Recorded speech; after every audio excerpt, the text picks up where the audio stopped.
ఒకప్పుడు Tollywood top హీరోలు Pawan Kalyan, Mahesh Babu, Prabhas, junior NTR, Ram Charan, Allu Arjun వంటి టాప్ హీరోలకు ఇండస్ట్రీ హిట్స్ ఇచ్చాడు దర్శకుడు పూరి జగన్నాథ్.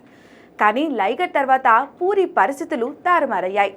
లైగర్ దెబ్బకు పాన్ ఇండియా ఆశలు ఆవిరైపోయాయి. ఇటీవల చేసిన డబుల్ స్మార్ట్ కూడా డిజాస్టర్గా నిలిచింది. ఈ సినిమా పూరి మార్కెట్ను మరింత దెబ్బతీసింది. అసలు పూరికి ఇప్పట్లో ఛాన్స్ ఇచ్చే స్టార్ హీరో లేడనే టాక్ ఇండస్ట్రీలో నడుస్తుంది. కానీ ఆయన అభిమానులు మాత్రం పూరి అదిరిపోయే కంబ్యాక్ ఇస్తాడనే నమ్మకంతో ఉన్నారు. పూరి ఎగిసిపడే అలలాంటివాడు. ఆయనకు ఫ్లాప్లు కొత్త కాదు. మరోసారి తన మార్క్ బొమ్మ పడితే ఇండస్ట్రీ రికార్డులు తిరిగి రావడం గ్యారంటీ అని నమ్ముతున్నారు. కానీ పూరి నెక్స్ట్ ప్రాజెక్ట్ ఏంటనేది ఆసక్తికరంగా మారింది.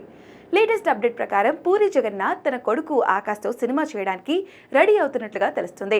అది కూడా మల్టీ స్టారర్గా ప్లాన్ చేస్తున్నాడట. ఆకాష్తో పాటు మరొక యంగ్ హీరోని రంగంలోకి దింపేందుకు ప్రయత్నం చేస్తున్నాడట.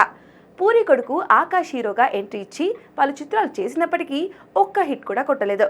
ఈ నేపథ్యంలో కొడుకుకి సాలిడ్ హిట్ ఇవ్వడంతో పాటు తాను కూడా సాలిడ్ బౌన్స్ బ్యాక్ అయ్యేలా గట్టిగా ట్రై చేస్తున్నట్లుగా చెప్తున్నారు. కానీ పూరి అధికారిక ప్రకటన ఇచ్చే వరకు నెక్స్ట్ హీరో ఎవరనేది క్లారిటీ రాదు. ఈసారి మాత్రం పూరి ఛాలెంజింగ్గా ఈ సినిమా చేసే ఛాన్స్ అయితే కనిపిస్తుంది.